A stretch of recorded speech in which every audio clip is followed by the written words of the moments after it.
Okay. All right. I can't believe it's June 2017.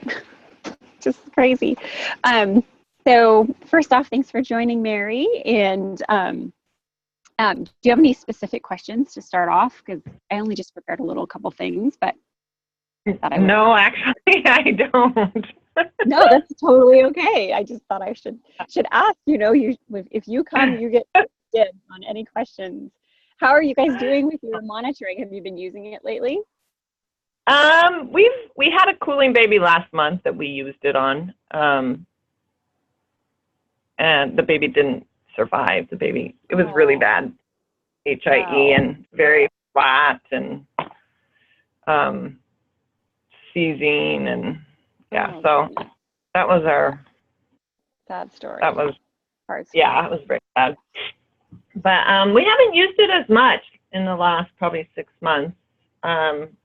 I brought it up in our committee meeting, and I said, maybe we should start using it on our small babies and just like put it on and do it for a couple days and then take it off and do it again later. And so Danielle was like, oh yeah, that's probably a good idea. Maybe I'll bring it up. So I just have to keep reminding them we have the machine. Let's use it. Because it's sitting there in the corner, and I think we could be using it a little bit more, but it's just bringing it back to their attention, I think. Yeah. So do you have a plan for your nurses' competency? So have you included it in your annual review, or how are you kind of trying to strategize on keeping the nurses familiar with application and documentation and that stuff? So the core group of nurses that we trained at the beginning, we annually have competencies on it. So we had it in spring, I think it was March, April, and they all had to show me how to put the needles in, and we went over the charting again, and so I reviewed everything with them at the competency. Perfect. No, I think that's a really important piece of it. And, we do it for other, especially if it's a low incidence, right? It's something that I always say aEEG is a little bit like a perishable skill. If you don't use it, you do lose it a little. And so I think it's good to create those at least annually, updating. And if it goes 3 to 6 months without, like we used to do, if it goes 6 months without ECMO, right? We used to do water drills and, not that it's as serious as that, but I do think people do need refreshers. So I'm glad to hear that that's working for you guys is the annual. That's what we've been doing other places too. It's just annual at this point. So that actually reminds me, I do have a question. As far as the needle placement, so I think there was a little disagreement. If you're putting in the needles, you want to aim. So if the baby, I think that what gets confusing is the baby's laying flat, and you want to go, I was always told, or I thought I was taught, that you point your needle like toward the shoulder. But someone was like, no, you point it toward the feet. But if you point it toward the feet, if the baby was really standing, then it would be more pointed not toward the feet. I mean, I think when the baby's laying down, it confuses people, because it would be angling it more like, I don't know. There was a confusion. So do you like, where do you aim for in your needles, and when you're placing the needle? I'll see if I have enough bandwidth here. I'll do my video really quick. And then maybe just visually. Okay, so here I am. So I like to go straight down. So, if I have my placement here, I'm going to go straight down towards I always just say go towards the ear. Can you see my video? No. Should I be on something different? No, it should show up on the right-hand side. Let's see if I'm going to stop I see the share. Can you see me now? I can see you. My picture or my? Both, your picture and your live video. Okay, so I'm here. I see Okay. At me. So if I had, this was my spot that I was aiming for, I just try to go down straight, and I always just say go aim towards the ear in a straight line, so that then both of them are parallel. So, you know, one is here and one is here. So just aiming. So I mean, aiming towards the shoulder or the feet. I guess the idea is that you're aiming down in a straight line versus back or forward or converging. Some people converge. So you want to just go straight down. Okay. All right. No, maybe maybe they're saying the same things. Well, I think what happens is if the baby was laying on the bed and was aiming towards the feet, you would end up going towards more towards your eye. So if you imagine yourself laying on the bed, and you're okay, so the baby's feet. I see what you're saying. So aiming this way. Yeah, that's how people end up aiming it. This way. Yeah. Okay, that's what I was taught, and that's what I thought. But everybody was like, no, you taught me this. I'm like, no, that is not what I taught you. I know. That happens all the time. You're like, I swear I did not say that. Yeah. So that's why I was like, don't go towards the feet, because they think, okay, the feet are down there, right? And my baby's flat, so they end up going towards the eye. Right. Yeah. So I think if people are, I think probably your intention was the same, and that now they're misinterpreting this. So the risk of going this way is muscle. Yeah. So you're going to get a lot more muscle artifact if you go that way. Okay. So I would just remind them, and this is the other thing about needles, especially because, well, I guess with any of the electrodes, you know, so your conducting surface is that needle. So the muscle runs here and of course across the forehead too. So what you want is the termination of that needle to be above the muscle. So another really common mistake is, you know, when we do our dots from our measuring tape, a lot of people use that dot as bullseye, and they start the insertion at the dot. So an important teaching point is always to start above the dot, so that the center of the needle kind of transects that dot. Because that's the if you were using hydrogel, you need this electrode. So I kind of like to think of it the same way, that I want that electrode almost in the exact same place that the hydrogel would be, but so I need to start a little higher because my insertion site is going to kind of go across that. So you almost have like that dot, and then you have the needle going through that dot. Does that make sense? Yes, and I taught them that, and they're pretty good about it. I said start above so that the needle is in the middle. You know, the middle of the needle is where that dot is. So they are doing that. Absolutely. I think their placement, they're just a little confused with the placement. So I wanted to make sure. They're kind of going this way. Yeah, I think they're going more that way, straight down. Way. Yeah. Yeah, you want that kind of parallel. I mean, almost if I think about those patches of the electrodes, it's almost the exact same thing. It's just a little confusing when, you know, you got the vent and you're trying to get in the right angle. Can't move anything, and you can't move your baby, and you're like, okay, so which way is I got it all clean now, which way is my needle supposed to go? Yeah. So, do you guys cool with your babies at the foot of the bed? Like head at the foot of the bed or head at the top of the bed? Head is at the top of the bed. So not where not where all the readouts are, but on the other end. That's where the head is. Okay.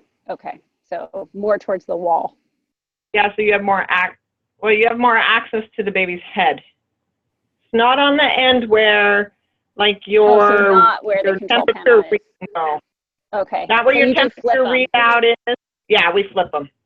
Okay, so that should help a little with. I was thinking if you that you have that kind of good access.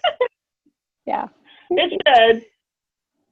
But okay. That's great. No, I think I agree with you. Straight down is how I was trained too.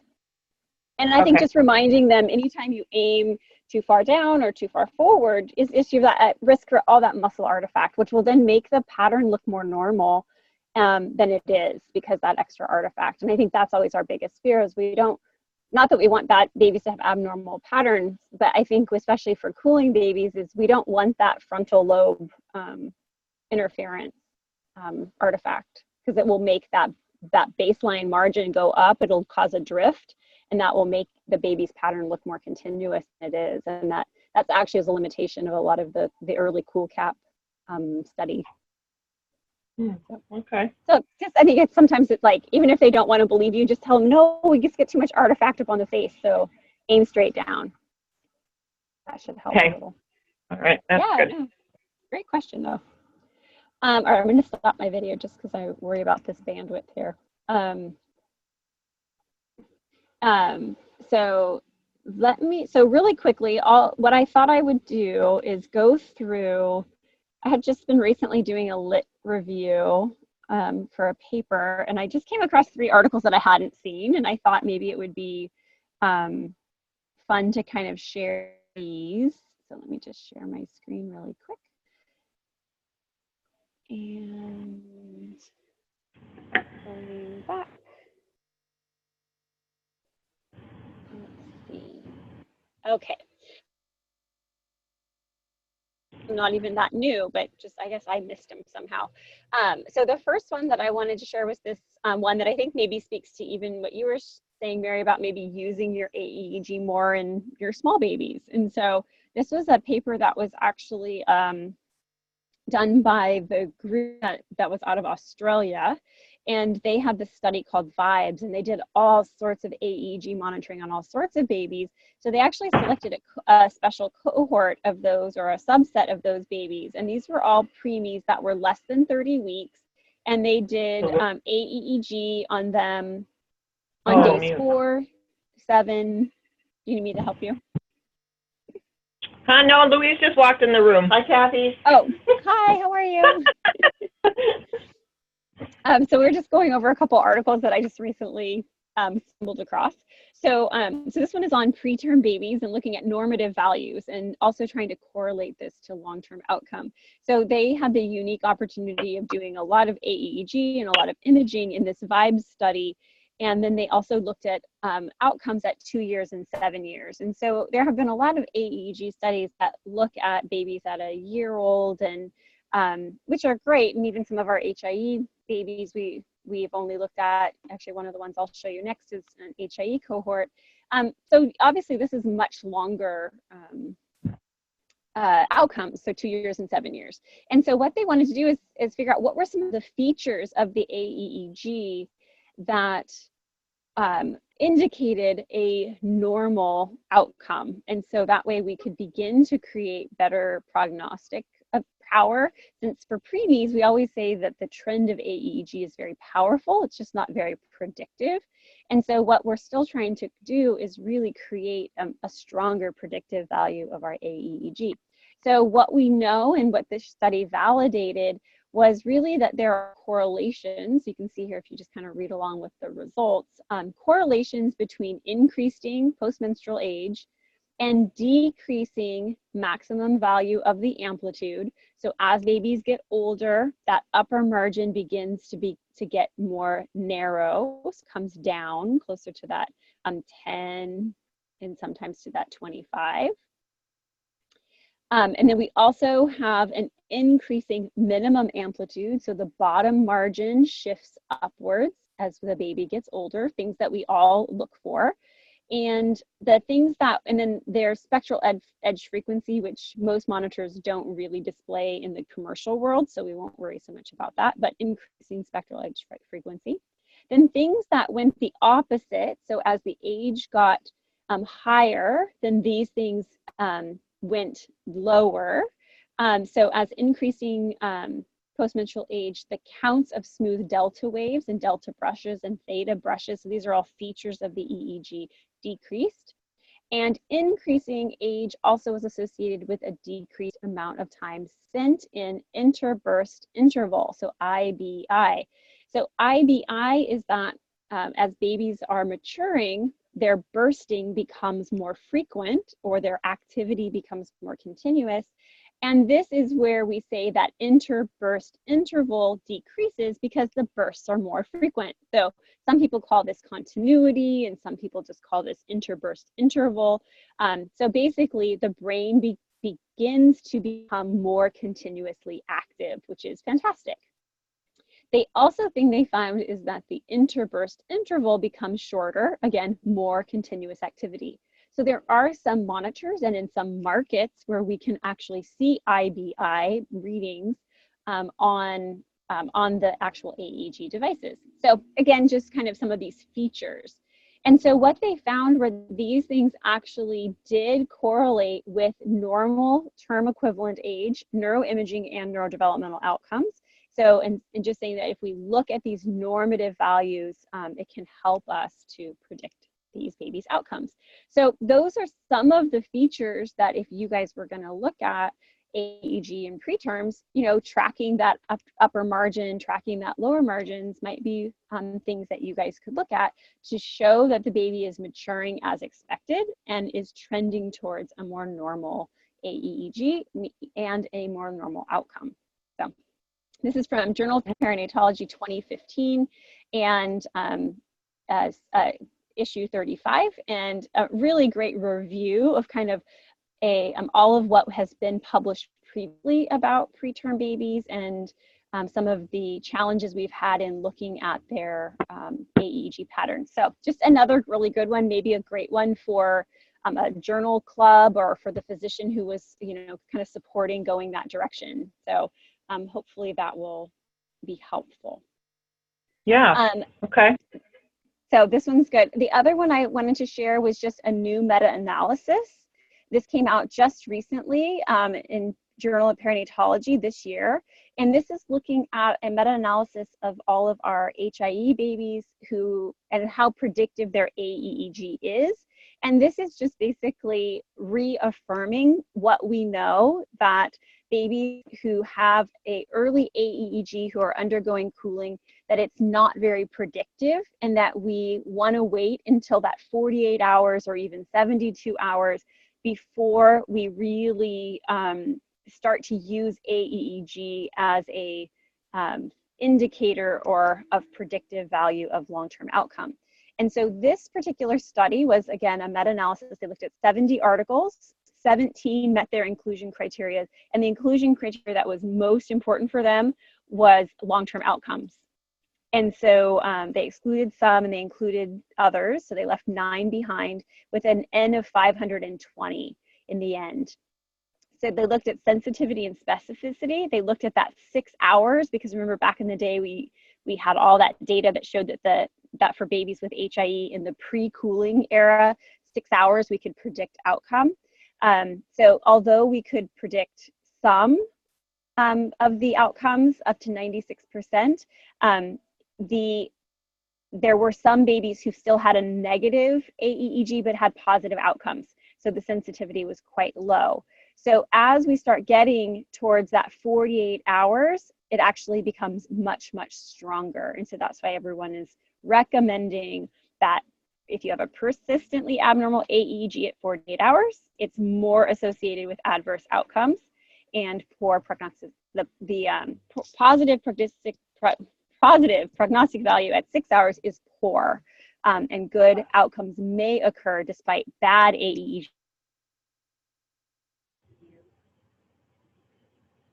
That 6 hour aEEG is not really the strongest that we can get. And so this, again, really nice review of many of the articles, and then also going through a lot of really strong review. So anyways, I think it's again a good one to remind ourselves, you know, not to get too concerned in those first 24 hours, that we're really looking for that trend to change over time. So hopefully you're looking at this one. And then the third one I wanted to share is also from 2013, so going a little bit later. And this is who have neonatal abstinence syndrome. And babies with neonatal abstinence syndrome are one of the areas, obviously we all have a lot of these babies in our nurseries, but I think we have underutilized aEEG. I think that we're developing data and our evidence on using aEEG. But this particular study that was done by Dr. Spitzmiller and was collaborated with by Dr. White, they looked at, I think it was see if I can get to the data here. Yeah, so 9 tracings in the end were available. And one of the most interesting things, so you can see here kind of how they had 20 moms who approached, 14 consented, 4 babies were monitored until discharge, 5 were recorded for less than 48, and then the 9 were remaining. And one of the most interesting things that they found in this particular study was, I think, what we would expect, which is a disruption of the sleep-wake cycle. And they actually found for some of these babies that it wasn't, I would have thought they would have had less sleep-wake cycling. But they actually found in some of these babies that they had very prolonged sleep cycles, that they went very deep, which I thought was interesting. And one of the features of aEEG that I have seen the most is a very high amplitude aEEG. And so I just wanted to show a couple of these here because very characteristic of the babies I've monitored with NAS. And you can see here how narrow the bandwidth is, really narrow, and quite high. So remembering that this is the 10, or that's the 5, and this is the 10, sorry. But most of it resting actually on or above 10. Whether or not this is because babies are older, or it's because they actually have some kind of background irritability. And I think no one really knows, but I've just always seen babies I've monitored with NAS typically have very continuous patterns, but it's also very, very high. The voltage is higher than what I would see typically. The other thing they found in this study were that all but 1, so 8 of their 9 babies had subclinical seizures. And you can see in the panel on the left side over here on the screen, this first tracing definitely does have a very pronounced pattern. And some of the babies had just 1 subclinical seizure, and one of the babies of the 8 had up to 9 subclinical seizures. And so I think it does kind of, yeah, right? So I think it's one of these, maybe it's a population that we should all be using aEEG a little more frequently with. And anyway, so again, another article that I thought might be good for a journal club, or just to kind of bring some awareness of their differences. But you can see here that they are having sleep patterns, which I actually was kind of surprised. I expected them to have very disrupted sleep. But anyway, it's kind of interesting, I think, just as 3 different kind of populations to use for aEEG, and some kind of articles to consider. Yeah, go ahead. How long would you leave the aEEG on a abstinence scoring baby? Yeah, that's a really good question. They actually left it, for this study, they actually left it on for a fair amount of time. And I want to say it was up to a week or 2. And I think, if you're looking for interesting to go back and see if they could tell us, because, we'd usually say those seizures should appear, within the first, 24 hours of a baby showing withdrawal symptoms. But they monitored for a very, very long time. And I think that you can't use the normal, normally if it's a kid with meningitis or a kid with HIE, we usually think, 24 hours, seizure free is enough. But they didn't really say, I don't think in this study, I have to go back and look, that's a great question, about when the seizures occurred. Just scan down really quick and see if it said, like, there's any median time. It's such a small sample that I don't know that you could say, oh, here, they had an average length of monitoring was 174 hours with a range from 95 to hours.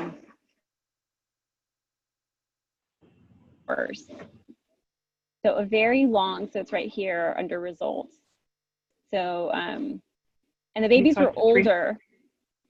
Yeah, the babies, yeah, so 344 hours, that would be, so 240 would be 10 days, right? That's a long time. So that would be maybe 15 days. Wow. Yeah. And they use needle electrodes. Ooh. Yeah, and a lot of those babies are very fussy to And active, yeah. And active, yeah. so to keep in them. I would go hydrogel. With all the moving around and patting and. Yes, that's so true. So true. Yeah, I mean the feeding, the cuddling, and all of that has to go into that. So,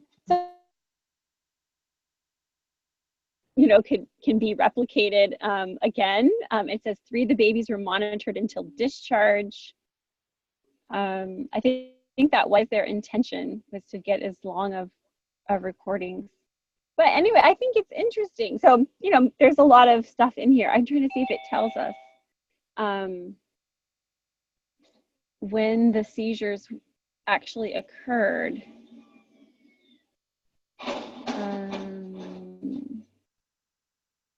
Doesn't say the onset of when the seizures are. I think that would be an interesting thing to know too.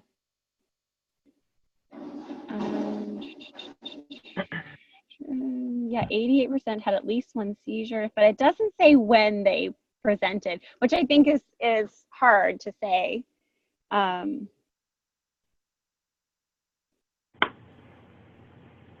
You know, like if you're trying to create a guideline of, you know, when to do it. So obviously their conclusion is that more studies with larger numbers are needed, but definitely it could be a useful tool as an adjunct. And I think it is important to think about those kids these were all subclinical seizures, but, you know, those kids are so jittery that it is hard sometimes to decide, is it jitteriness, is it seizures, you know, is it not? And, but anyways, I'll leave it to you all to think of whether or not it's a tool that could be used, and maybe you could share a case study sometime if you decide to. But definitely interesting, I think, in the sense of just a kind of another population that pops up in the NICU that we don't always monitor. Yes, it's very interesting. Yeah, so I'll scroll back up to the top if you want to note this Neonatology Today is available for download. You know, you just go to their website for this kind of newsletter. This is Dr. Spitzmiller and Neonatology Today, October 2013.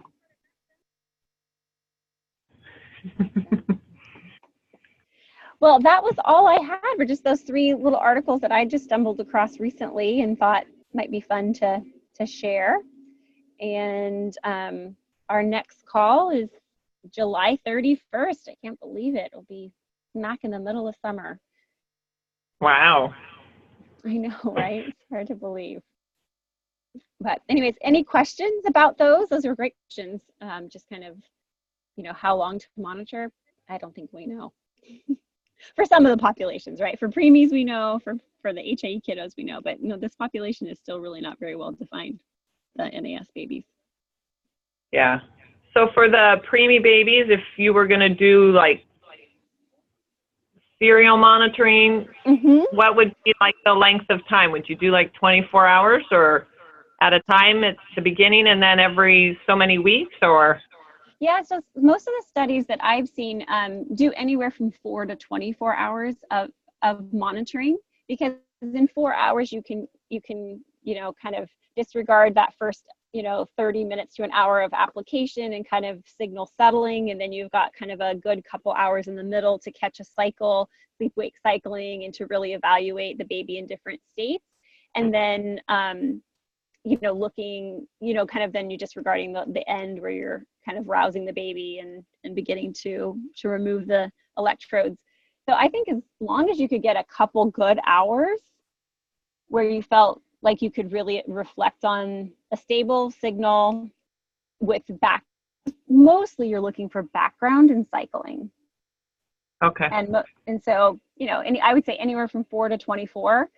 And that would give you a great representation of where that baby is. And then probably I would review or re-monitor every 2 to 3 weeks if you were looking for trends and maturation. Okay. All right. And then you could use the tool that they mention in this paper here. this Burgilov score. So Burdjalov, Burgilov. He has a scoring tool, and I think we've talked about it on previous calls, but it's used a lot in research, but it is a way to grade the tracing over time, and it's kind of like an APGAR score where there's 5 or 6 features that get a score of 0 to 2, I think, and then you can kind of rate the baby's pattern over time and see that it's progressing. Okay. So that could be kind of a quality. You could do it under a quality improvement kind of a thing, not have to get an IRB, but that would be probably the best tool. Especially if you wanted to do, say, 5 babies and just kind of look in your unit. That would be kind of a fun way to do it. Yeah, we just have to have the babies. You just have to have the babes. Exactly. Run an ad and get those. But anyways, well, thanks, ladies, for joining, and have a great summer. Thank you. You too. All right. Talk to you later. Okay. Bye-bye. Bye. Bye.